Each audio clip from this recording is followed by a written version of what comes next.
Hail, you Warhammer players, and welcome to the Yup. Yo! Today, we're jumping into the recap of the Storm of Silence, the GT that we've been talking about week after week after week, where me, Jeremy, all day 40K Nakano, went with my good buddy, Joey. Just Beddingfield Painting. Not just, it's Beddingfield Painting. If you put just, you're not going to find me. There we go. And we went each with, I went with Space Marines. What did you go with, Joey? I went with Slaanesh. Not Slaanesh, goodness. That's what I've been thinking about all day. I went with Tzeentch Demons. Excellent. And what we're going to do today is we're going to talk about the event. Then we are going to go ahead and go over our lists real quick, just a quick recap of each one. And then we are going to talk our way through each round and then recap the winners of the event overall and how it went. So let's go ahead and, actually, before all that, have you had a chance to hobby since the storm, which has been a day? Yes. Oh, what'd you work I actually have. I've spent so today's Tuesday. I think I'm probably getting close to 10, like 8, somewhere between 8 and 10 hours of painting I've done in the past 2 days, which is pretty wild. Nice. Haven't done that in a long time, so that's kind of cool. I've been working on it's the new War Machine starter set that cool. I'm painting for Real Deal here in Coeur d'Alene. That Dale asked me to paint that just for demo games and whatnot. I told him that it's funny because it was right after Valentine's Day, and he said, "Hey, how long do you think that it would take you to do this?" And I said, "I could probably do that in 2 weeks." I've been painting it these past 2 days, which is, May. Yeah. So that's fine. Mm-hmm. That's a right on time commission if I've ever heard one. Honestly, it really is. I'm not one of the. I don't normally do, like, when I take official commissions, I don't normally do timelines. Yeah. Which is one of the reasons I don't take payment until I'm done. And that's just the way that it is for me. It just works a little bit easier. If you need it done and you give me a time, then I'll get it done. Yeah. But other than that, it happens. But I've been working on that, and then I have been just absolutely like a madman brainstorming a display board. Ooh, really excited to hear about that. Yes. What are you thinking, man? So I'm going to say it so that all 7 listeners can hold me accountable. Yes. It's for Tacoma. Okay. It's Drukhari. Excellent. So glad you're going back to the Elds, dude. Yeah. Okay. That's awesome. As amazing as this weekend was great. I had an amazing experience. I had 5 fantastic games. I had a blast. Mm-hmm. But the entire time was just me thinking, man, this could have been Drukhari. This could have been Drukhari. Well, that's great, man. I have also been painting. There's an hour between 3 and 4 every day where I'm off and my girlfriend is still working. So nice. We both work from home. And that I've started dedicating that hour towards making sure that I get some painting in. And I have been painting my Storm Raven, which is fun. He's coming along. It's a lot of dumb stuff. Like, it's just big pieces that need like one color, and it's really annoying to paint like the turbines specifically. Yep. So that's what I'm working through, just kind of taking it slow. Doing much more airbrushing in terms of like some of the details like the windscreens and stuff, because I covered all that up with paint. I'm not doing the inside of a cockpit. Not one time have I Absolutely done it. I'm never. not doing it. I'm painting them all. They're all getting painted. Most of the time, if I build a model, I don't even put the cockpit in it because I'm going to paint it. Yep. That's pretty much what I did this time around. I glued together one, had a dude inside of it and everything, and then I was like, nah, I'm going to cover this whole thing up with primer. I don't care. It's going to look nice, but yeah, I just don't want to deal with all that. It looks usually really bad, too, because like getting that put in right where it doesn't have like fingerprints on it or something. Yep. It's just hard and dumb, and I don't want to deal with that. Yep. And if you use the wrong glue, then it'll frost. It's the worst. It's the absolute worst.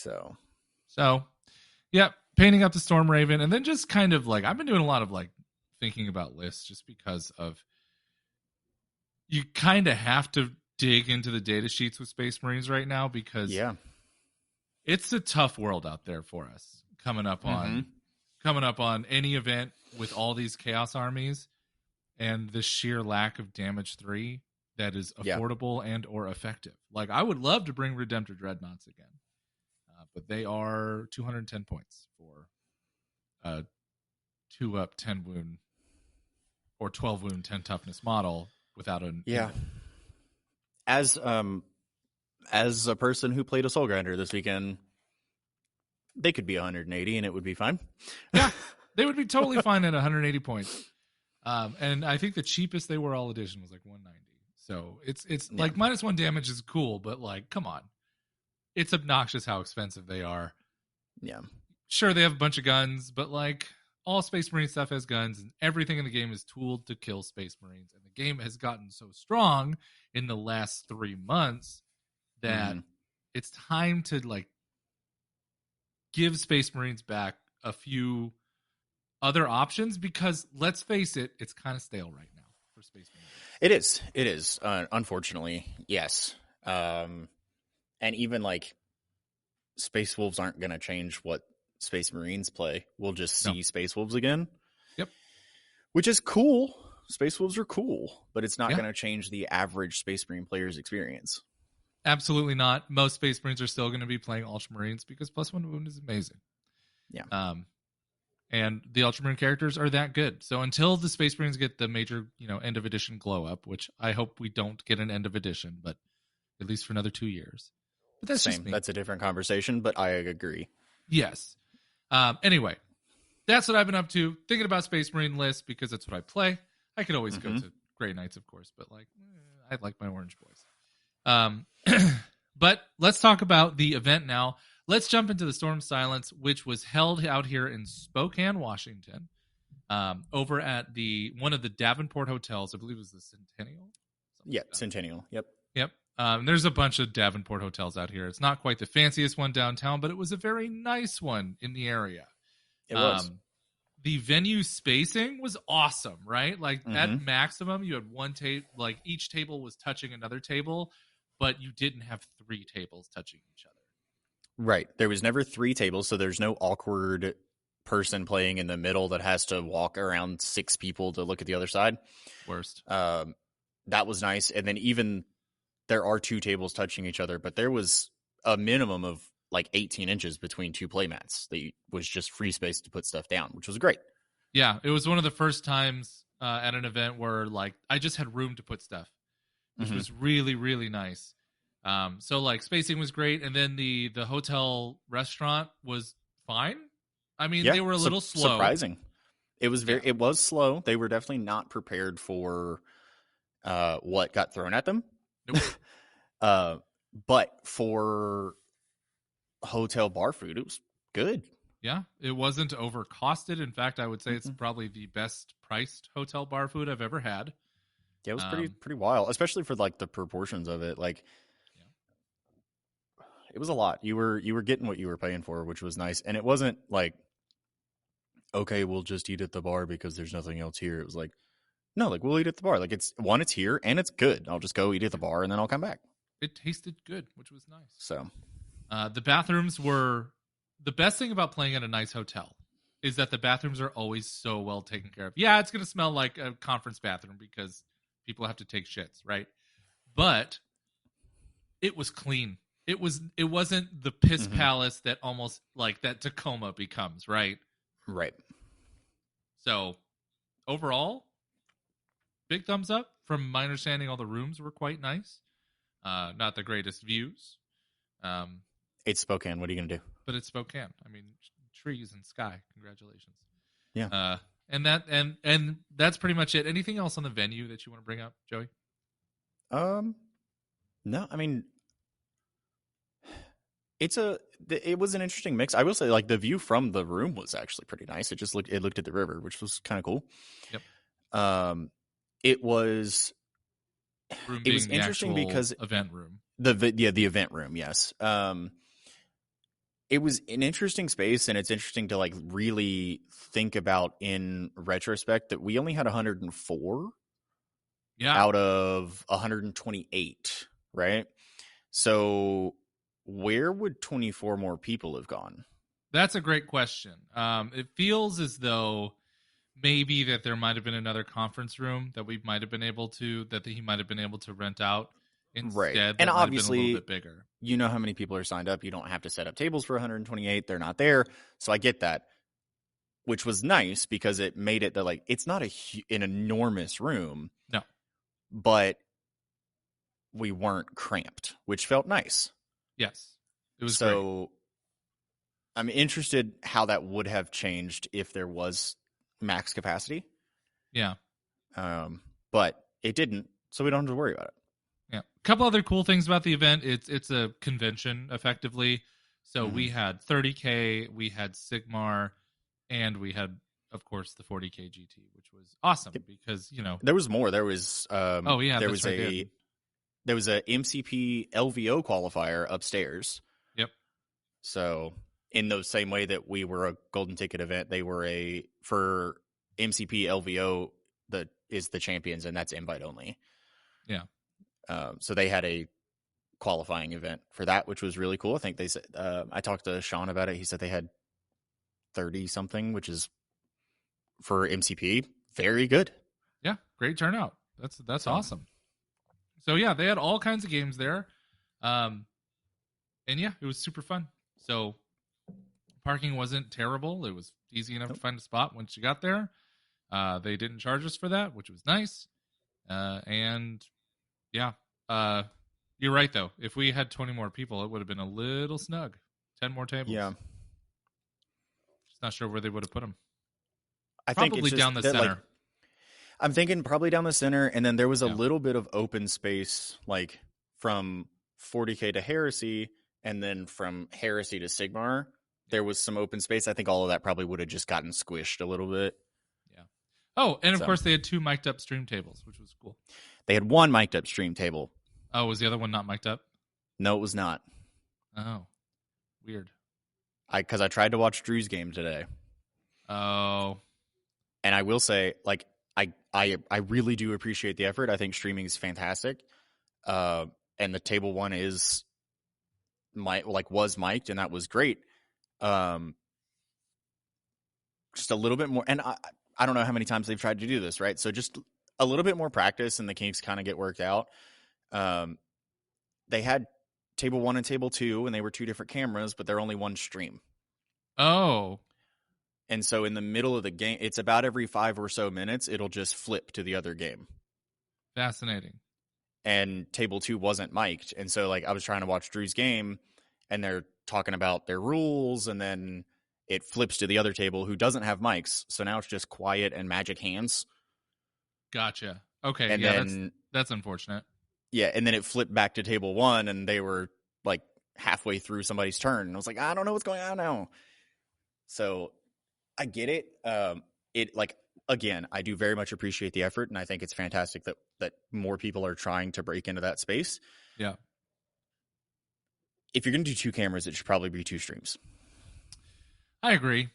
That it gives both players the opportunity to really feel the like I'm on stream. This is dope. Mm-hmm.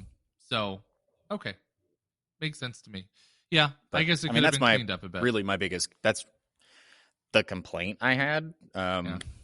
Like they're new, so like their overlay had player and army, but it didn't have like points. So if you're watching the game, you don't know where people are standing. So it was just the overhead then? Well, there was the overhead camera was the only camera, but then like the overlay on the side for the stream just had like the event name, player 1, their name and their army, and then player 2, their name and army, but not the score of the game. And who hosted the stream? Who was it? I think it was just them. I think Okay. it was. Yeah. I think it was Oh, Bob. that's right. It's like streamed under like Snot Goblin or something like that. Oh, I don't know. It was stream. It was because it's the Storm of Silence, but it was streamed under Spokane Spring Open. Oh, okay. So if you look on YouTube, if you look up Storm of Silence, you will not find it. Spokane Spring Open. Gotcha. AKA Storm of Silence, AKA BobCon. Correct. So before we jump into it, just a big thanks to Bob for hosting Absolutely. a really fun Huge event. thanks to Bob. Gamers Amazing in general.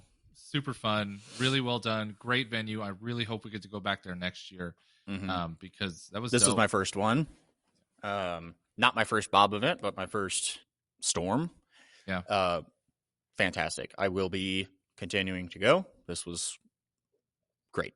Yeah. And then for all of you, all 7, 8 listeners, if you're into more thematic games, the Harvester coming up in the fall is the thematic tournament where you show up with your prettiest armies and most lore correct lists and play wacky maps with crazy rules. Yep. It's still technically a GT. Yeah, it's still 5-round GT style, but it is a narrative driven, narrative played event. So Yep. It's really fun. So I'm sure those will be announced soon. That one tends to sell out.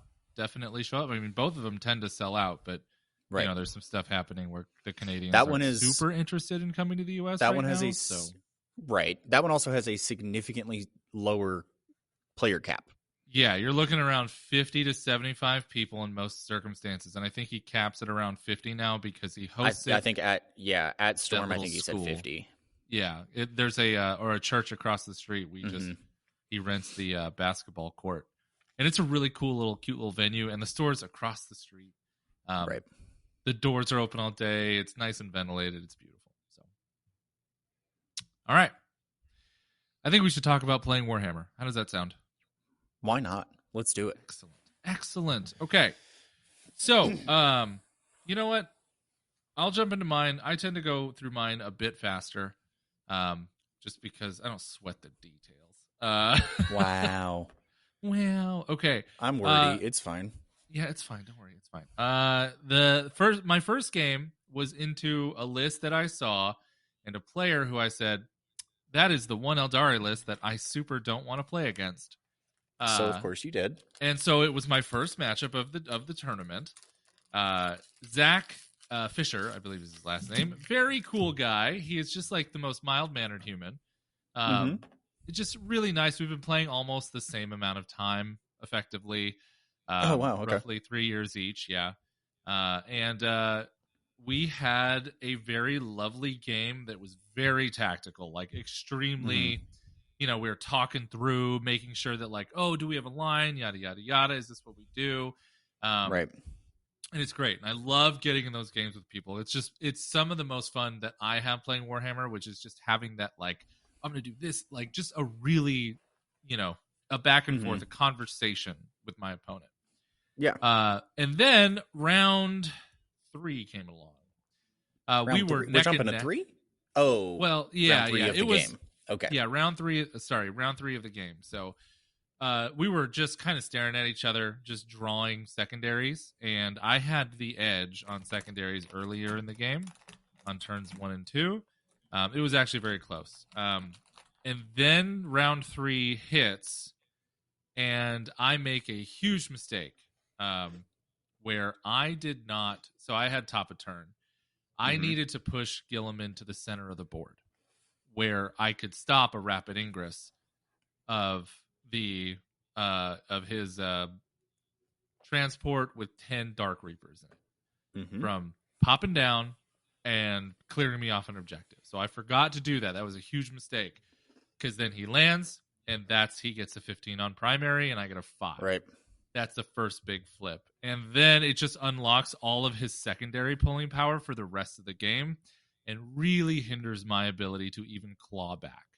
So as the game goes on, he just gets to feed me units, move block me, and slowly but surely win the game. It became a 72-96 defeat on my side, which it didn't feel like it because the game felt so close. He had almost nothing left. Right. I still had plenty of stuff on the table. Yeah. And that was because I walked over and saw, before you were done, I didn't ask you anything, but I walked over and kind of took a peek and saw a bunch of orange and not that much elves. And I was like, dude, we're getting after it. We're good. Yeah. Yeah, it was going to be a fine game. All I had to do was push Gilliman up, and that was it. Because he ends up taking shots later in the game, totally fine.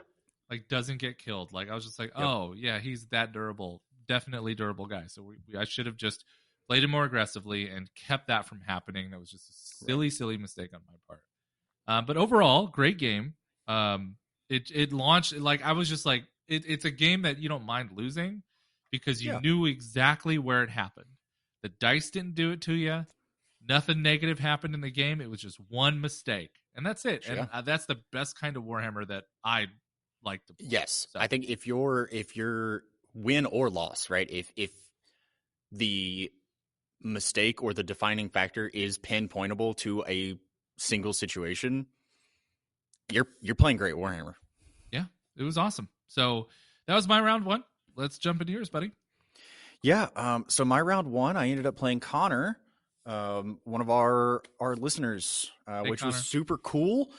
I just personally really appreciated that. He's the first person that I have met that listens to the show and like recognized who I was, that wasn't somebody that I knew. So that getting that experience was like very humbling and very rewarding for me personally, and that was awesome. And then I just got to play a nice game of Warhammer with him. As I guess unfortunate as that is for him and how that went, but he did stand on objectives and he did score points. Good so job, that's Connor. Fine. Way to stand on objectives, buddy. He played Bridgehead, and he went first. And I as you do, I said, "Hey, Be'lakor says don't shoot me unless you're going to be close to me," and not out loud, but Connor basically said, "Okay, I'll get close to you." Don't do that. You've fallen for my trap card. Don't do that. He drew Area of the Nile and no prisoners, and he had Gaunt's Ghost already in the middle from infiltrating. And instead of just moving them onto the objective, scoring Area of the Nile, he put a Rogal Dorn in the middle of the table, which is a choice that you can make. It is a choice that you can make. It's not the best choice, Connor. Don't do that. It's not the best choice. And we talked about it. We kind of went over things afterwards and what could have been different and how we could have played a little bit better. He had his 10-man Scions with the command squad with the enhancement that they could do deep strike on turn one. And afterwards talking to him, his thought process was, because of the blues and the flamers and everything, like his infantry is just really bad in that matchup, which is true. My flamers are unbelievable against guard. Oh yeah. And especially on that layout, like my 6 flamers jump to the middle of the board, they never move, and his infantry cannot move because they'll overwatch it and they'll die. They'll just die, yeah. And then on my turn, I'm going to shoot another one and it'll die. And it's just rough. So he deep struck it in my deployment zone, which is fine, and decided to kill a unit of Screamers, which is not like inherently a bad choice. They're a scoring unit. Yep. It's a thing that you can take out. It did also require me to turn around to go to kind of to focus on my deployment zone a little bit instead of just running out, because I can't have 15 Scions walking around in my deployment zone. Nope. You will slowly lose. So the chariot moved over, shot him. Obviously doesn't kill all of them. 2d6 shots. Not going to do it. Right. And so it meant that Kairos had to shoot them turn one, which is not what Kairos wants to shoot. No. So they did die. I think they didn't all die until turn 2, but they died. So like in reality, all he should do is Gaunt's Ghost go to the middle. Don't deep strike the Scions. Ignore no prisoners. Just get rid of it. score 5 points, and go to the next turn. Yeah. That's not what happened. I drew Storm, Hostile, and Cleanse. So my blue horrors that were infiltrated just off of both side objectives just stepped forward and cleansed. Yep. And my Soul Grinder got to charge a Rogaldorn on turn 1. That didn't go great for the Rogaldorn, did it? No, it died. Okay. Yeah. Very promptly. Yeah. Very promptly died. Turns out Soul Grinder is pretty good at killing Rogaldorns in combat. They got great melee, those grinders. They do have some pretty good melee. Mm-hmm. That was kind of really the end. The death knell, yeah. Yeah, it was turn 2, I drew Bring It Down. Okay. So I proceeded to kill the other 2 Rogaldorns. Nice. And that's 12 points? Or is that 8? Yes, it's 12. Oh, that's such a brutal Bring It Down turn. Yeah. It was pretty rough. And at that point we were like, all right, so because I killed both of those on that turn, and then the next turn I killed the remaining tanks, which is 3 Tauroxes. Oh yeah, and that's it. And pretty much all of his infantry. He had his like a couple of guys left on a corner, and the Aquilons, the kill team that he deep struck on his home objective, and I was like, cool. And then we just kind of talked it out from there because it was over. Yeah, he killed both units of Screamers, and that was it. Okay. So at the end of turn 3, there's nothing else to really worry about. Yeah, and then you're gonna have those games where you just get you will have those games. He scored 41 points. Yep. He scored 41 points. So, he scored 15 primary. He moved and attempted to do things. I think it was that turn 1 just being aggressive. Unfortunately, in that matchup specifically, is the end. Yep. Because once we talked about it, yourself to the guns. And, he asked what he could have done differently, and we talked about it. We talked for a while. He said that he really enjoyed it. He said that he learned a lot and that he had a really fun game, and it was really nice for him. And he kind of I guess he signed up kind of last minute and decided to make it out, so he was super excited that he did that. Good. And that was nice. So that was round 1. Get out and play tournaments, guys. They're so much fun. They are. All right. Let's jump into round 2. My second round opponent was one of our locals, good old Paul Mulhausen, who is a very good player. Do love me some Paul. I blame it on his vantage point because Paul's like 7'8". It's not fair. It's not fair. He just has such good perspective on the map in front of him. That's not true. He's a very good player. We all lose models behind buildings. He doesn't have that problem. Yeah, he sees it all. But Paul and I had a great game. He played Chaos Knights, and this was. I recognize my biggest mistake in this game, which is again. I see where I made it the issue. The end of the game scoring was 70 to 83. It was the burning mission, and he happened to be able to score my home at the end, or to burn my house at the end, as well as a 5 points on burning a center objective. Right. And I lost by 13 points.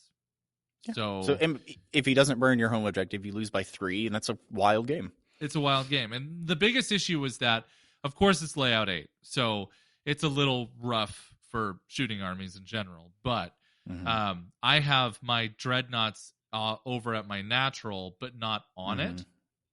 Because I was worried about Knights of Shade because he went first.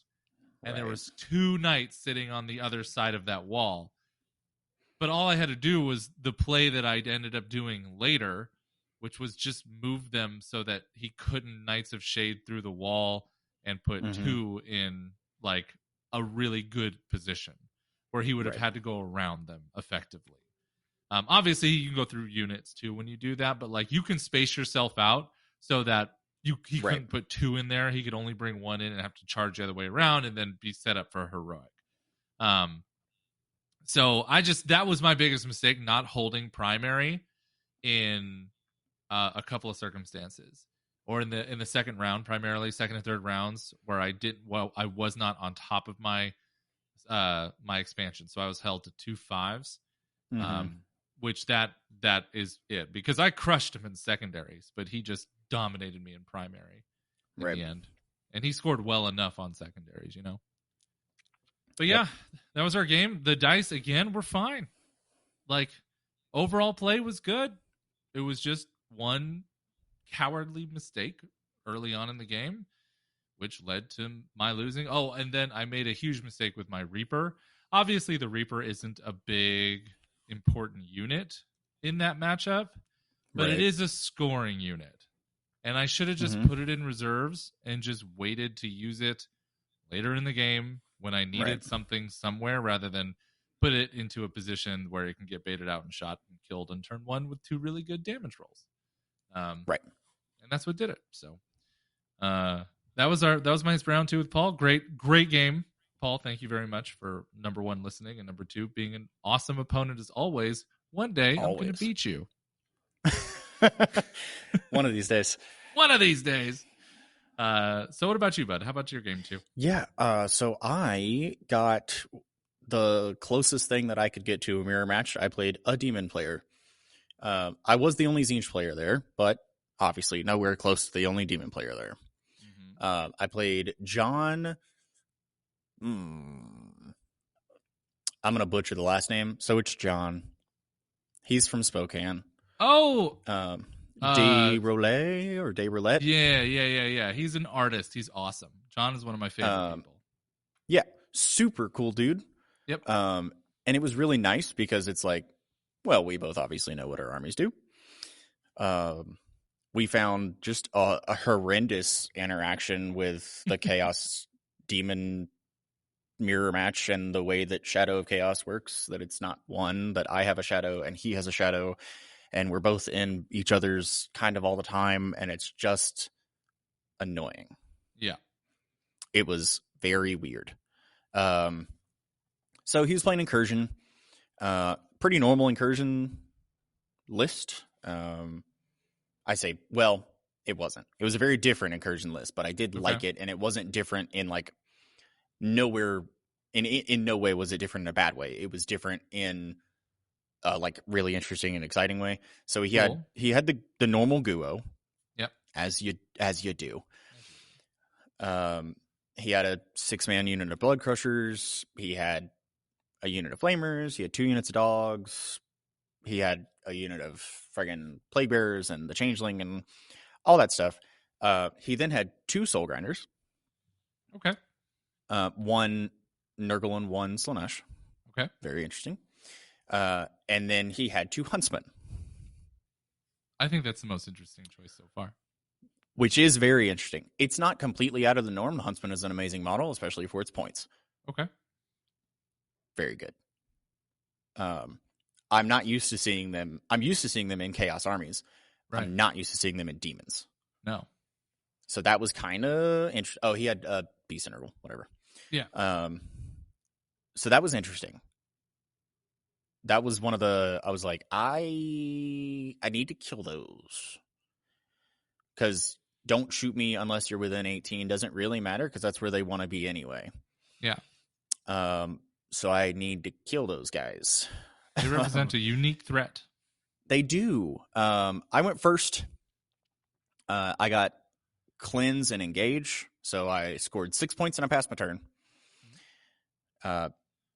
It was corner deployment on Scorched Earth, so my blues just stepped forward, cleansed, and that's also engaging for 2, and now I'm done with one of the most boring turn 1s ever. He drew Mark for Death and Overwhelming Force, obviously immediately shipped Mark for Death. Yep. And drew Assassinate. Nice. Not better. No. Really not better. Redrawing into Assassinate on turn 1 happens so frequently. If I And feel it's like, in that matchup, it's I think worse than Marked for Death, because if he gets Assassinate turn 2 or turn 3, it's a good secondary. But now it's Yeah. on turn 1 Yep. and he's wasted it. Whereas, and again, it's hindsight. There's no way to know that. I think redrawing Marked for Death 100% is the right choice. Mhm. It just worked out that if he had kept it, then he could have discarded it for a CP and then gets Assassinate later and whatever. Yeah. So turn 2, I got no prisoners and defend stronghold, and he put the Guo on the middle objective, as you should. As you should. He had Nurglings kind of out there, and I was like, all right, cool. So Nurglings is prisoner number 1. Yep. Easy. Easy. With 6 flamers and Kairos, easy. Any amount of guns, easy. Any amount of guns, pretty straightforward. And then I don't remember what his other, because I got 4 points on no prisoners. I don't remember what else I killed. It was something, obviously, but something. He put the Guo out on the middle objective, and I was like, well, it's burning, so I'm gonna burn this corner objective, and then we're gonna fight over this other one, and probably never burn it. I can't afford to let him burn the middle. Right. So I guess I'm gonna try and kill it, which I don't normally suggest. I normally try to just ignore it, but in that mission, I kind of had to. Shot at it a bunch. He failed a ton of saves, and but the feel then no proceeded pains to were on pass his point. feel no pain, so it didn't matter. I think I put him down to like 6, which is good. Yeah, that's great for the endless good. gift, dude. Pretty good. Yeah. Charged it with the Soul Grinder, so I charged him like right on the objective with the Soul Grinder. And then the way that I had placed Be'lakor, it was like charge over one of those little middle ruins to be on his side. Yeah. And because of where he had put it, which was great on him, like I had to do it that way because I did the Soul Grinder first, and I wanted it that way. It just made Be'lakor's charge like a 9. I made it, which is great. Yeah. They didn't kill him, which is unfortunate. Yeah, that they should have. They should have. The 2 of them together definitely could have killed him. With the whole 6 wounds left, yeah, should have been fine. Yep. So they didn't. They didn't kill him. I got him. I don't remember. Not much. Didn't do much to him. Yeah. He picks up his blood crushers and his dogs. Goes into his turn. Deep strikes his blood crushers down. Spins the CP to put him within 6 or outside of 6 or whatever. Attempting to charge the Soul Grinder so that the Soul Grinder has to focus on them, and then it's the Guo and Be'lakor instead of the Guo, Be'lakor, and the Soul Grinder, trying to pick off that fight, which is 100% the right choice. Yep. He didn't move the dogs out. He did. He moved them into terrain just so that they could see Be'lakor. Because he's right in front of them. Yeah. They do nothing. I just pass my saves. Okay. He makes the decision not to charge me, which I think is probably the right choice. Yes. He rolls his charge for the Blood Crushers and fails. It's a 5-inch charge because they're outside of 6 and they have an Instrument of Chaos. 5-inch charge. He does not have CP. He fails. Okay. Highly unfortunate. Very, very 5-inch, right? Yeah, it's a 5-inch charge. Yeah. Those always feel like they lose you the game when you fail that. It was pretty wild. The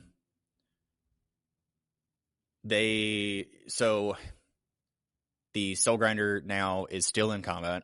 And so at this point, the Soul Grinder, I attacked with Be'lakor first because I think the Guo was at like 3 or 4. Okay. Attacked with Be'lakor, killed him, and then piled into a dog. And just kind of let him hit me, which doesn't do anything. Nope. Not them dogs, no. and I charged the Blood Crushers with the Chariot. Nice. Because if the Blood Crushers don't charge, they don't kill. Yeah, they need all their benefits from charging in order to do anything. Like all of them. They need all of them. Yeah. And so the Chariot, this is turn 3. The Chariot stayed in, like, the Chariot didn't die until, like, it was my 3, his 3, my 4, and then it finally died at, like, the end of his turn 4. Okay. So it just held the Blood Crushers out in the middle of nowhere, not doing anything. That's amazing. Which what is a great Chariot. Horrendous. Oh, yeah, for him, yes, that's terrible. For him. But it allowed... Chariots are T9, aren't they? They're T8, but 9 wounds. Okay. Pretty good. For the T8 is a break point enough because the Juggernaut horns are strength 7, so. Okay. That means I could throw like a speeder at that unit and literally time up the entire time and you still could shoot out. You could. Okay. Yeah, and I mean I can spend a CP to just shoot you anyway, but yes. Right. But yeah, it does force my CP because the Chariot is mounted and cannot shoot in combat naturally. So yeah. I burn the objective just north of my deployment zone and the short table edge. My blue horrors proceed to be the point MVP of that game. I've literally never seen blue horrors do as much as they did. They cleansed. They held that objective. They then burned that objective. They then walked forward and contained that board edge. They then walked forward again and established Locus in his deployment zone. And then they walked forward just a little bit more and got behind enemy lines on turn 5. Wow. That's the best blues ever. It was unbelievable. I think they deserve highlights. They shouldn't do this. Like, they should not be doing this. This is crazy. So that charge kind of spelled it. We fought over the other corner objective just off and on. You know, he's got dogs and Beast and Nurgle and Flamers, and he picked up the Soul Grinders and deep struck the Soul Grinders, put them over there, and that's fine. Be'lakor ate a War Dog and then piled into the other one and ate that one, and it just... Yeah, it was really unfortunate because that was just like that was the very like that charge was just decided the game because he just was not able to do anything else after that really, and we ended at, and it was still like it's classic 10th edition, right, where the score does not reflect how good the game was. Yeah, often it was a very good game. It was very enjoyable. We both had a really good time. It felt back and forth in gameplay. It was not in points, but it felt back and forth in gameplay. Ended 94-39 for me. Oh, yeah. Yeah, it's a pretty big win. John's great. I'm glad you had a fun game with him. Yeah. Bummer about the 5-inch charge, but we all get them. Yeah, it happens, unfortunately. Okay. Hopping into round 3. My spirit is all but broken. For having two very good games, don't get me wrong, but losing them both for a tournament that you've been getting ready for just hurts. But somebody's got to lose, and that was fine. But my next opponent is Trenton Enriquez, somebody who I have played with multiple times at this stage.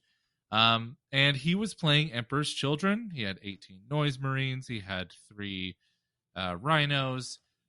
He had Lucius, who was running around by himself, just like my captain was. Pretty much the same thing. And then he had only 3 of the blade dudes, the Blessed Blades, or whatever. Flawless Blades, yep. Yeah, the Flawless Blades. And then he had multiple battle line units, all like with precision and stuff. And then 3 Demon Princes. Yes. And like... This seems like it seems really strong. He's playing Coterie. And I'm like, okay. And I just measured all of his stuff. And I said, all right, no matter what you do on this turn, you're not going to be able to get to me. And I believe it was at that moment that he said, okay, I need to play this game very carefully. Which, Mm-hmm. from my understanding, when it comes to Emperor's Children, you don't generally play all that carefully. You just kind of get in there. You play carefully, you play methodically with precision, but you have to, like, go. You got to get up there. Trenton never actually really went. In fact, I was the one who ended up going because I'm like, I got shots I can line up here, so I'm just gonna start putting my stuff out there to try to draw him out a little bit more. He got secondary screwed, but mostly because of the fact that he was so tucked into his own deployment zone that what he drew he couldn't do. So, like, looking at turn 3, he pulls Cole, Assassination, and No Prisoners. In turn 3, Assassination, No Prisoners should be like a yes, I want that. Right. And he couldn't do it. And I'm like, all right. And then he gets engaged in all fronts later in the game. Can't do it. Final turn, he pulls Marked, Bring It Down, and Storm Hostile Objective after cycling Marked. I just had so much stuff in my deployment zone that never had to go anywhere. I just very steadily kind of just dominated the game. His dice went cold. Even as late as turn 4, Emperor's Children not being able to score engage is bad. Yeah, you should be all over the map at that point. And I just set up so many angles that he just was concerned the whole time. I was just very clearly explaining, like, if you jump in here, I'm going to have someone who can run in. And when he did have shots that he could make and attacks that he could make, he bounced. He didn't do enough of pushing his coterie score up every round. Like, he should have just spent a CP every round to push his score up, +1, like minus or +1 to hit, +1 to wound, yada yada, to get to all those places so that he can actually start doing damage to my army, because he bounced off of most of the stuff, because most of my stuff is T10 or T9 or something that is hard to punch through. I mean, it's Ultramarines, and Armor of Contempt exists and all that. So it was like a 99-43 victory for me. Good game, Trenton. If you listen to this, thank you for always being a good opponent, even when, like, the dice got really cold, and like he kept his cool as best he could, but he was very frustrated. And that's just Warhammer, baby, right? Like, unless you have a ton of games in on your stuff, if you're going in to somebody who has a ton of games in on their stuff, there's a gap there that's really hard to bridge. Like, Trenton's not a bad player in the slightest. He just wasn't well informed enough on his army, I feel like. That's fair. And I mean, that's the risk one of the risks you take from taking a very new army to a event like that. Beautiful, though. Well painted. So yeah, very cool. I also played Emperor's Children round 3. So I played a man by the name of Damon Hall, who ended up in 16th with only one loss in the finals. Yeah. Fantastic player. Amazing game. Very, like, I don't know. It seems weird. His demeanor, I'm going to see if this makes sense. His demeanor doesn't fit somebody playing Emperor's Children. Okay. He's very, he's very technically sound. He's very clearly very, very talented at the game, plays the game a lot, is a phenomenal player. Very reserved, very business, like, okay, this is, and not like we had a good time. We both had fun. We laughed, we joked, but it was still like, when he was taking actions, it was, this is what I am doing, and here it is. Okay. And that was perfectly fine. That's absolutely not a bad thing. It's just definitely not what I would expect out of a Emperor's Children player. But they probably should be. They probably should be like that. Look, I don't want the guy who shadow boxes playing World Eaters. Me either. That's not my favorite opponent. Like, give me somebody who's clear and communicative. Yep. And this was very clear, very communicative, very just amazing technical Warhammer. It's exactly what it should be. Yep. It was awesome. And I went first, and I won the roll off for attacker defender, and so I was defender so that I could infiltrate the first thing, which I made the choice in this matchup, which ultimately was the right choice. Because I hadn't played against Superheroes Children yet. But looking at the list, I was like, well, I can't let him get to me until I want that to happen. Yeah, I did the same thing. Instead of what I did for the rest of the event, which was my blues kind of infiltrate like just outside of my deployment zone, not just away from an objective waiting to touch it. They went 9 inches from his deployment zone, and I spread them out as far as I could. Oh, nice. That's good. I did it the other way, where my infiltrators, they didn't infiltrate. Everything was just behind stuff. Mm-hmm. Or is so far away from him, you know. His list didn't have the output to kill a blue unit in one activation. And so I was like, all right, well, they're going to go right here. Yep. And then, so they went on my natural 9 inches from his deployment zone, and then he put his infiltrating squad on his natural. And then I put my other blues right in the middle. Like perfect 9 inches from his infiltrating model, and then 9 inches from his deployment zone. And I was like, you get that 9 inches over there. That's it. So I got to kind of experience playing Blue Horror Jail, which was interesting. Yeah. I went first, like I said, did whatever. I got established Locust, so my Blue Horrors that were strung out in the middle just scored 2 points, and I passed my turn. Good for them. The Blue Horrors that were on my natural expansion, I spread out because he had 2 Winged Demon Princes, not 3, just 2, which was good. Yep. And he had them both on that side of the table, and so I just kind of pancaked the Blue Horrors so that he didn't have anywhere to land unless he wanted to go really far. I gotcha. And he did not want to do that, and that's fair. Yeah. The game was amazing. Like the end of it came down to literally, and like we talked about in the beginning, pinpointed to a single situation, to the point that him and I talked about it for I think a good 15 minutes when the game was over. Yeah. That because he was like, these are the games that you talk about. Like, this was awesome. It was my turn 4. Mm-hmm. He had 2 Noise Marines on his natural expansion. Well, which it's 1 Noise Marine and the character with pistols. Right. And I moved my Soul Grinder up. My Soul Grinder was on 3, which, to be perfectly fair, should have been dead. It's turn 4. Okay. Yeah. It wasn't somehow. It was on 3. Yep. So take that for the tone of the game.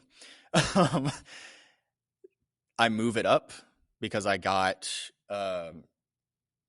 extend whatever. I got extended another place, but I needed to take him off a primary because he had the 1 Noise Marine and the dude and then a Rhino on that objective. And the Rhino just guarded for the whole game. Yeah. And there really wasn't anything I could do about it. And so I was like, all right, well, here's the Soul Grinder. It moves up. He's like, all right, well, I'm going to Overwatch. Obviously. Right choice. What are you going to do? He played Coterie, I think, perfectly. Pretty much every turn, if he was unsure, he bet 1.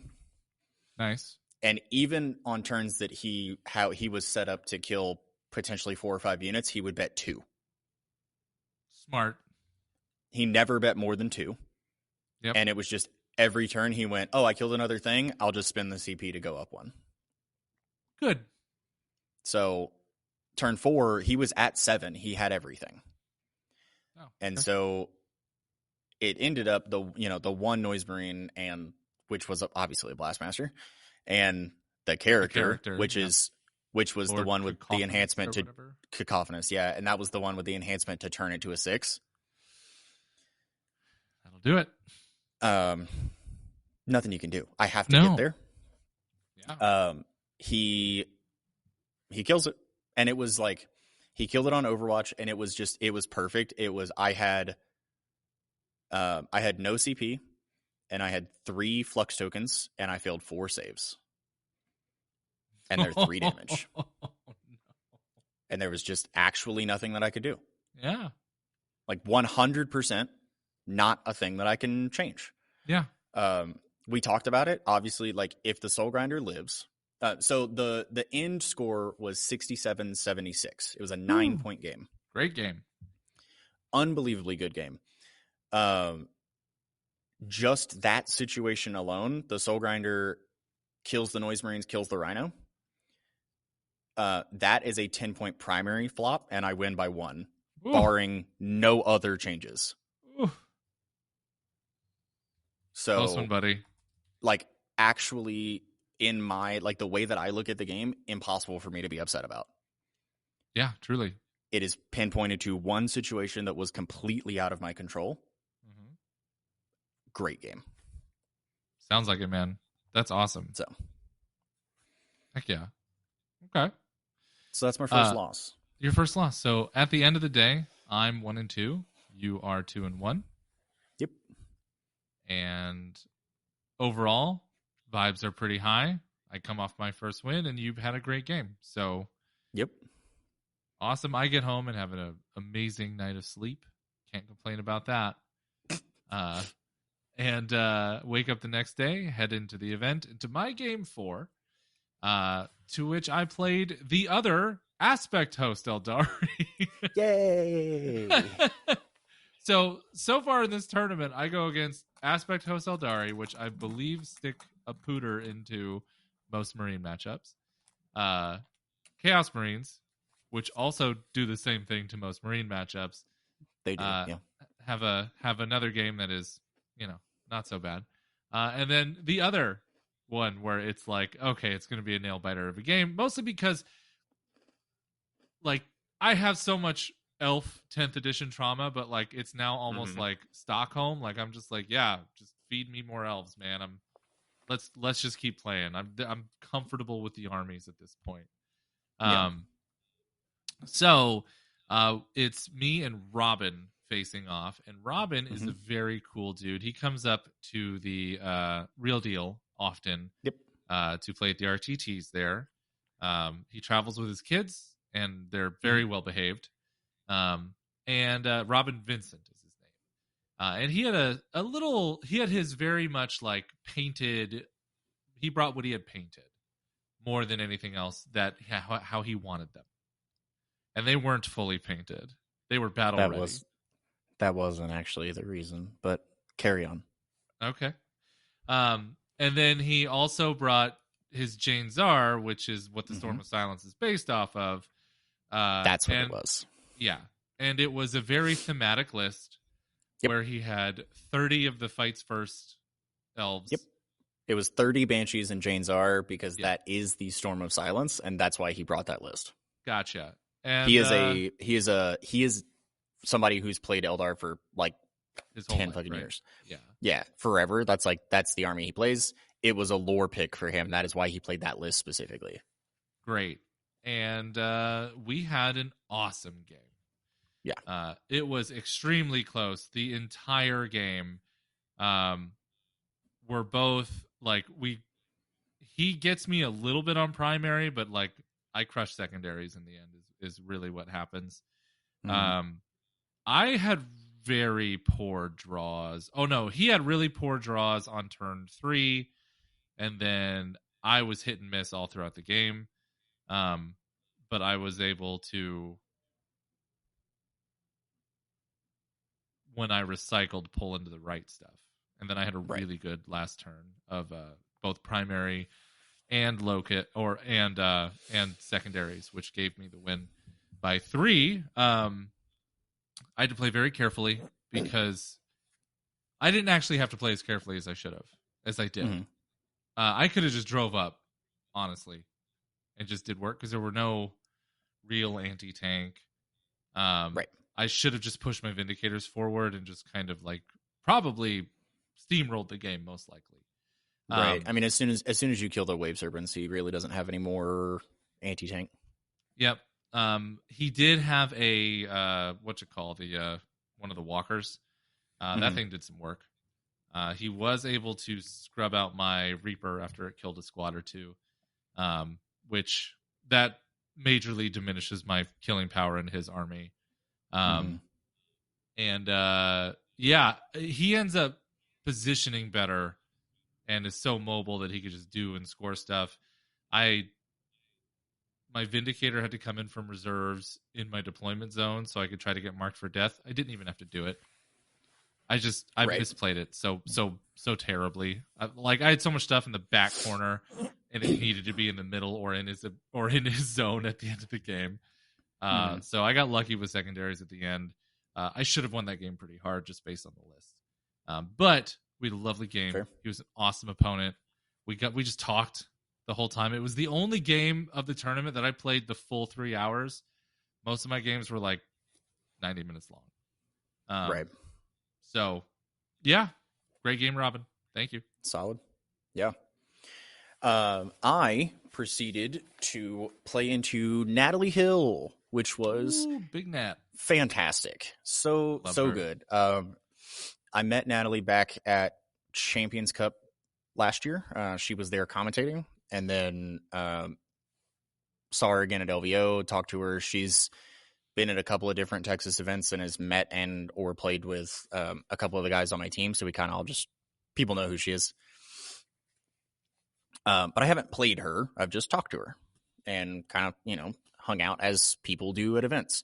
So it was really cool because it was like end of day one. I joked with her. I was like, as we were leaving the event, I was like, hey, you're 2-1, right? And she was like, yeah. And I was like, okay, so we'll play tomorrow.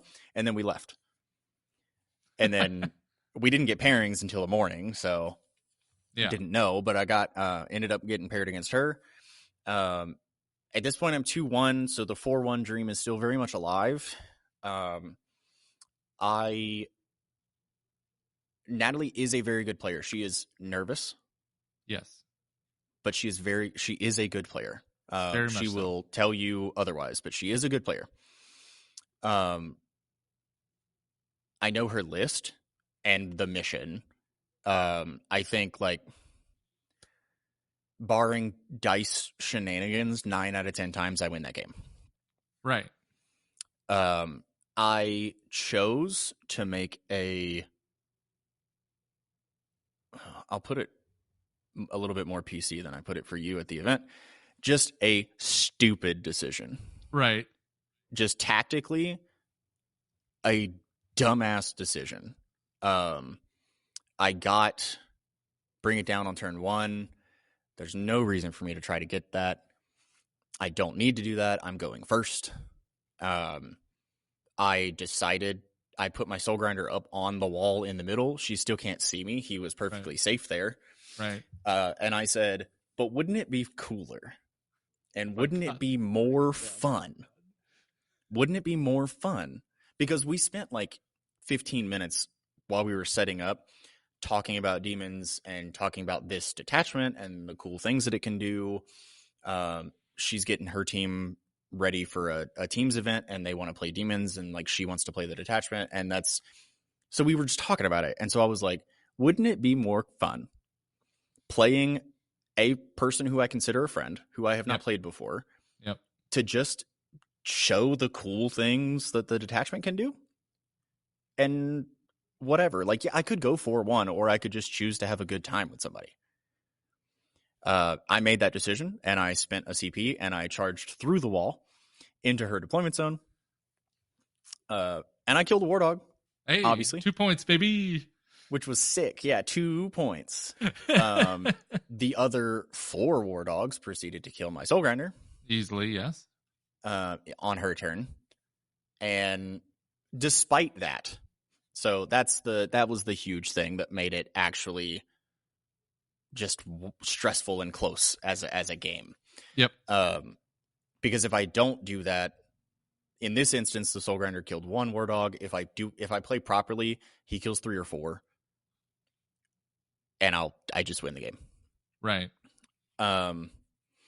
So even with that decision made, close. We still end 74-79 with her winning. Ooh. She had bottom of turn. Help. And we looked at it. So she had not used Insane Bravery yet, and we we went back and scoured tabletop battles because we weren't sure. Yeah. She hadn't used it, so she goes, all right, so I'm going to it's a War Dog on 2 in No Man's Land. She's like, all right, so I Insane Bravery this guy so that I can get primary at the end of the game, which has her win by 5. Nice. So we talk about it, and she's like, well, I wonder, like, what if I can't, what happens, right? And so she rolls it, and she's -1 because it's my shadow, and blah, blah, blah, blah. She would have, or she subsequently failed the leadership test, which is 5 points. And so even barring my stupidity and choice to have fun, which is fine, I do not regret that at all. No. It would have been a tie if she didn't have Insane Bravery, Nice which game. is hilarious. Yeah. So that was a fantastic game. I have 0 regrets. I will take a 5-point loss and something that could have been a tie in the name of just having fun with a friend that I haven't been able to play before. Yep. Have a blast with good people. That is what Warhammer truly, truly is about. So that was great. So now I'm 2-2. Yep. So we go to lunch. We're both 2-2. And we look at the placings, and you're 35, I'm 36, and we're like, yep, we're gonna get paired. Yay! We're so excited, like, yeah, let's get paired. Let's have a really fun game so that we can talk about it on the podcast. And then like one of the judges comes by and is just like, yeah, we pair this way. It should be this way. We're like, yeah, we're definitely getting paired. Then this is awesome. And then they paired, and we did not get paired. It did not happen. It unfortunately did not happen. Nope. So I get paired into Daryl Parks, who is a longtime player of the game, probably, I would assume, a first edition player, if not, sometime before that. He was eating lunch with us. We had never met before. Very, very nice dude. He was one of the people that got Bailey Strom into Warhammer, and that means that he's been influential his whole life in the community, and that's awesome. Yep. Super nice dude. Like you said, we ate lunch with him. I did not realize that was your opponent until we got there because we were on the table next to each other. Yep. Like, oh, hey, welcome back. Oh, that's right. Yeah, we played literally next to each other. Yep. So that was dope. What was not dope was the game. What happens in this game is I make the biggest, dumbest mistake of my life. Number one, I deployed so bad because we're playing fucking Dawn of War at the end of the tournament on the one where the objectives, that the Alpha Omega objectives disappear. Like, this is objectively one of the worst map layouts and missions that you could fucking do at any one fucking tournament, especially for the 5th fucking game. And we're playing it. So the explicit marker just went up on this one. So what happens is he's playing Shadow Legion, obviously. He's got the Fate Thirster. It's a really strong list. It is very Khorne leaning. And he is far more Khorne leaning than anybody else was. Yes, in my army, I don't like melee pressure. It's not what I want to deal with in general. I generally don't mind it, but when you're playing Dawn of fucking War, you can't avoid it. So I put my lieutenant 3 inches outside of my deployment zone. He goes first. And because he goes first, his Bloodthirster gets to walk up into the middle of the field and then have a 9-inch charge into, or have it's like a 6-inch or a fairly easy charge into my lieutenant. I'm like, okay, I move my lieutenant back into my deployment zone with his reactive move because he ends within 9 inches. Great. It is now a fairly difficult charge for the Bloodthirster. It's a 9-inch charge. I've tried to make a lot of 9-inch charges and failed most of them. Sure. He rolls boxcars on the top of turn 1 to charge into my deployment zone. My man. Now I'm left with 3 choices to make here with this Fate Thirster. I could A, not do anything. Or I could B, heroically intervene, keep that Fate Thirster in my deployment zone and kill it on my turn. That I know would happen. There's no issues with me. I will definitely kill it if it stays. Sure. I had 3 options in terms of who I could heroic into him. And of course I chose the worst one. I could have done the Ballistus Dreadnought. I could have done Calgar. But instead, I chose to heroic with Guilliman. Guilliman gets the heroic. Now, I also realized I made a mistake here because I charged and then free rerolled because I failed it. It was like a literally 4-inch charge. I rolled it like a 2. And I shouldn't have been able to do that. Which means I would have been okay because the Fate Thirster would have popped away, just killing the lieutenant. Fine. But instead, I was like, oh, I'll use his free CP reroll. It's a 5th game in a GT. We all make mistakes. And Guilliman gets in there. Bloodthirster eradicates Guilliman. Guilliman doesn't get back up on the 3-up. And then instead of keeping the Fate Thirster there, I totally forgot the after fight phase mortals. And the lieutenant dies to those. Yeah. Lieutenant died to those. And then for the remainder of the game, like, it was over. If Guilliman is dead at the top of 1, not the bottom 1, but the top of 1, you have lost if you have Guilliman in your list. He's 345 points, scratching back when your opponent has, you know, a really good detachment going into a very understood detachment, being Gladius.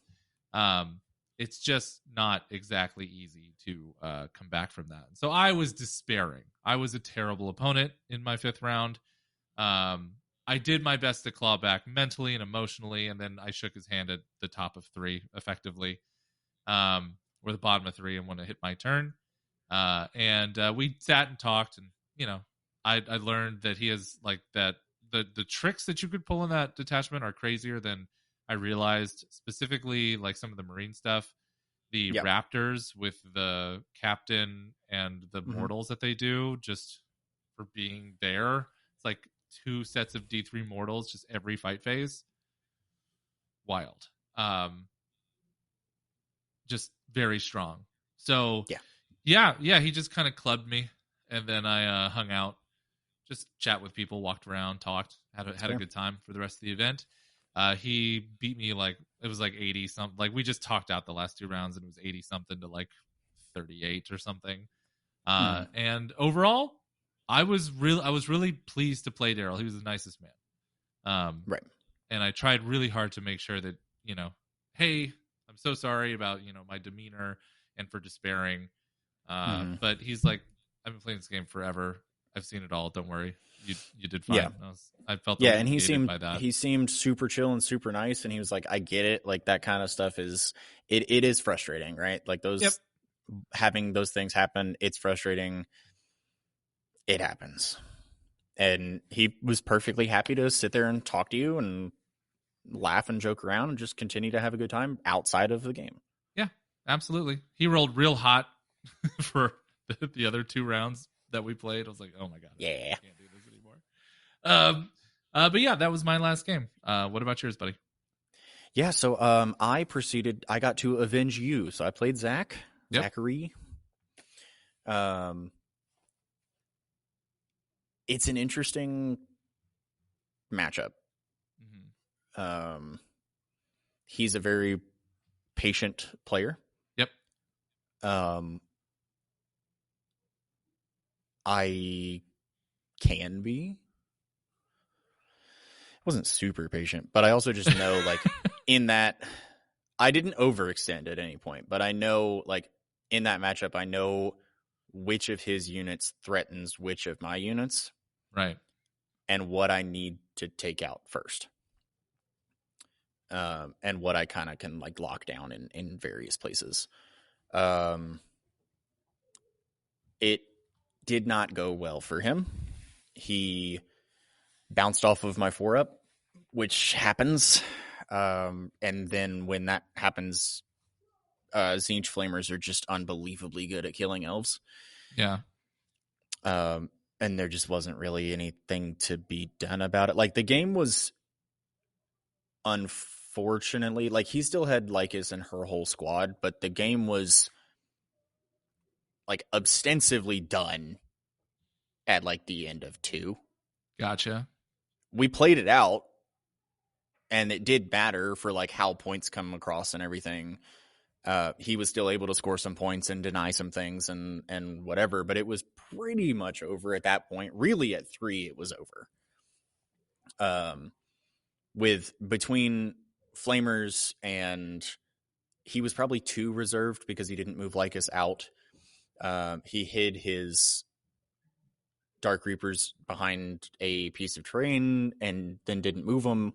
And 1 indirect Dark Reaper is not enough to deal with my stuff. He has to be able to see me so that he can shoot them. So turn 1, Kairos indirected into the Dark Reapers, killed half of them. And then turn 2, I indirected into Lycus' squad and killed a handful. And then rapid ingressed one of my 3-man units of Flamers, and they killed most of the unit that was left. And that was it was unfortunate. He moved his Warp Spiders out to try and kill my 6-man Flamer on turn 1. He moved a 5-man out and used a token or whatever. It was like, hey, you can't Overwatch me. Great.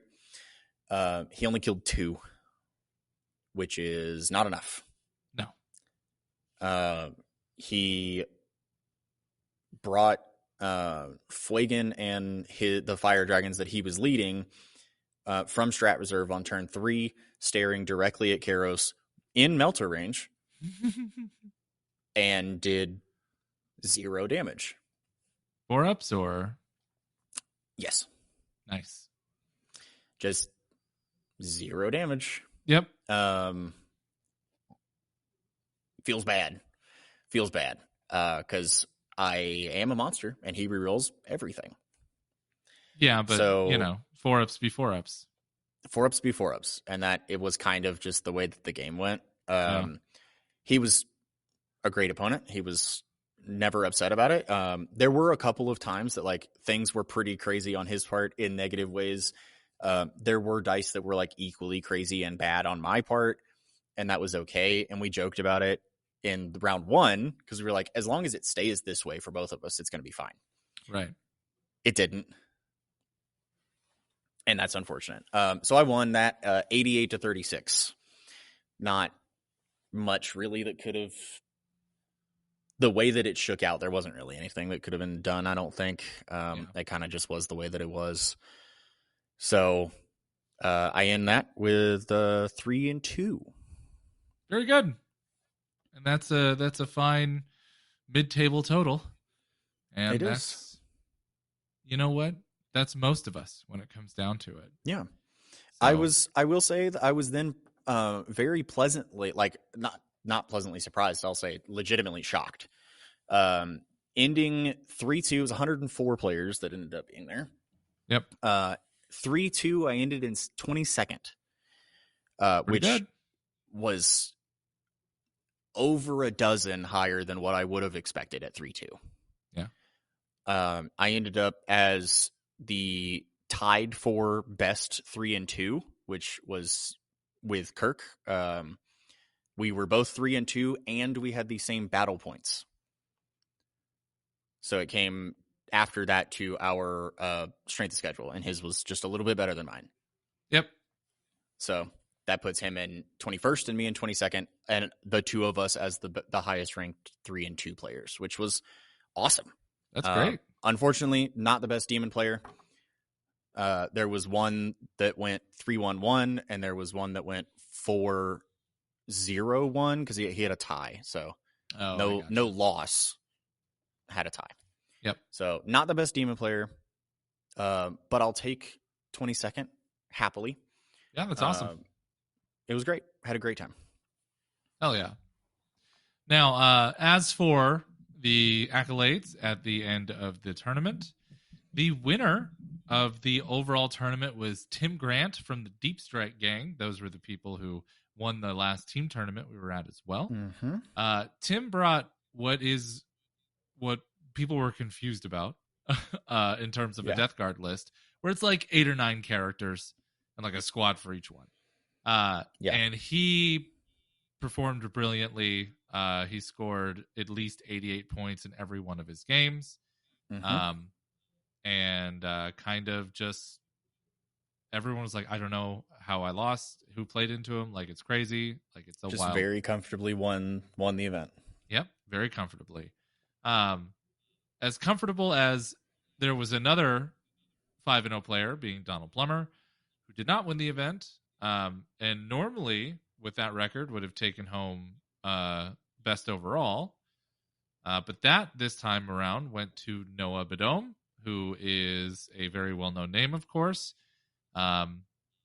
He had, what was his record? Because he had a beautifully painted he was 4-1. He was 4-1, yes. So, and he's from Team Aegis, a very good team out of the West Side. And then, of course, Drew, good old Drew, took home Best Painted Army. Good for you, Drew. Mm-hmm. Well done. It looked amazing, as always. Yeah. And sadly, I did forget the most important winner of the most important award, which is sportsmanship. I don't. Unfortunately, I'm there with you. I don't remember who actually won like the trophy for best sportsman. I will shout out Paul did get second place for sportsman, which was awesome. Yeah. Yep.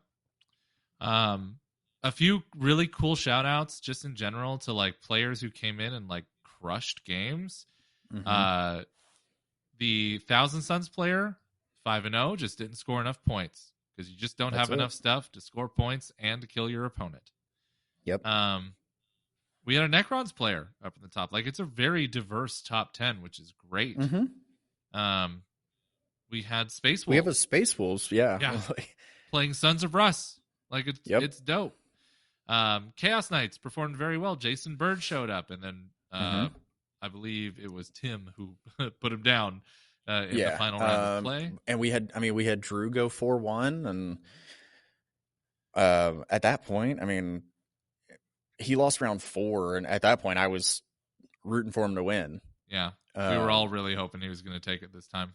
He unfortunately lost that game to just a wild statistical anomaly.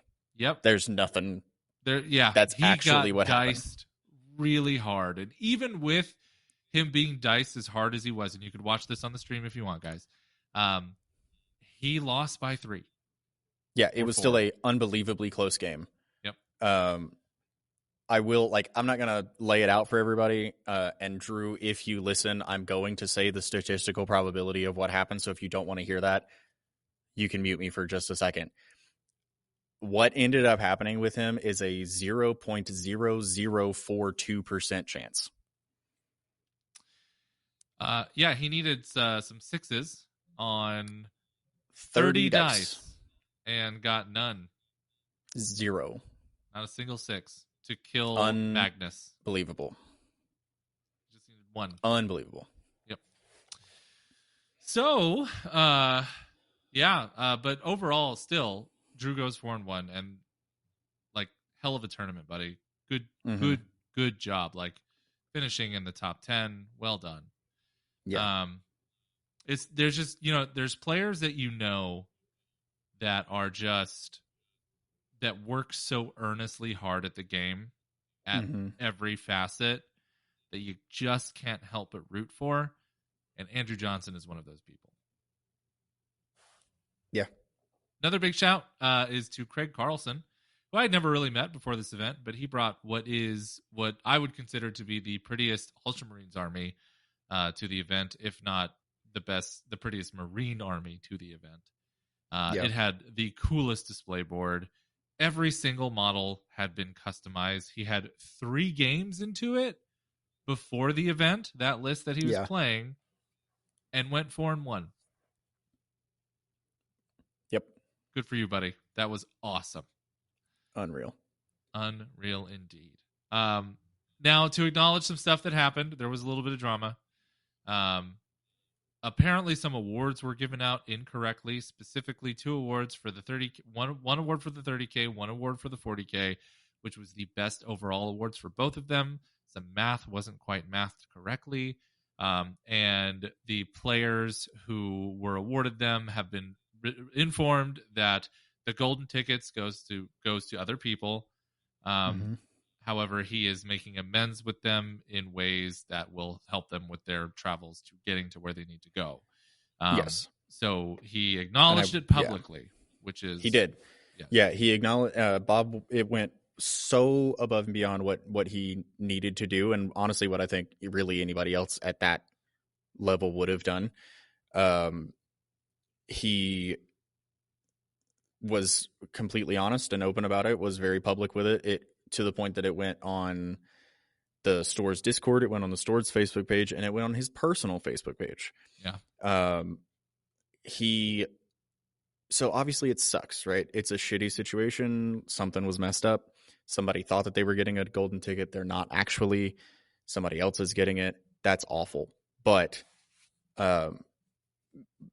sparing details that people don't need to know, Bob is going out of his way in shocking levels that I like. Unbelievable kudos to him as a person doing what he is doing. One, acknowledging the mistake publicly like that is huge. Yep. But what he is doing outside of what is necessary to make up for it to those people is unbelievably commendable. I can't say enough about it. Yeah. Yeah, Bob runs a good tournament. And I am glad that overall the people are going to be taken care of. And also those guys are going to go to more tournaments and they're going to win their golden tickets. Like Noah's going to be at Worlds. We know that. Right.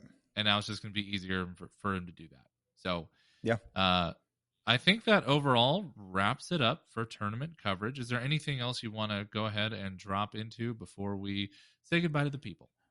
I will say yes, because this was just one more, I think, achievement, and I'm not going to take it as a personal achievement, regardless of what they say. I will not take it as a personal achievement. But Aaron, the person who I have been helping and coaching and trying to help them improve at the game, did the best that he's done at a large event, and he went 3-2, the same record that I got, playing Necrons. Fantastic. He played phenomenal Warhammer. I'm very proud of him, and that is his achievement, regardless of what he will say. Well done, buddy. Glad to see you getting out there, getting better, and having a good time. All right. Well, with that, I think it's time to go ahead and say goodbye to the people. Thank you all so much for hanging out with us and listening into the storm. For all of you that I got to see at the event, I hope you're hanging out and listening to us. This event is so special to me because I know almost everyone here, and it's awesome. Yeah. And I love it. And it feels so good to see so many familiar faces. So with that, we'll see you the next time at the yacht. See you around.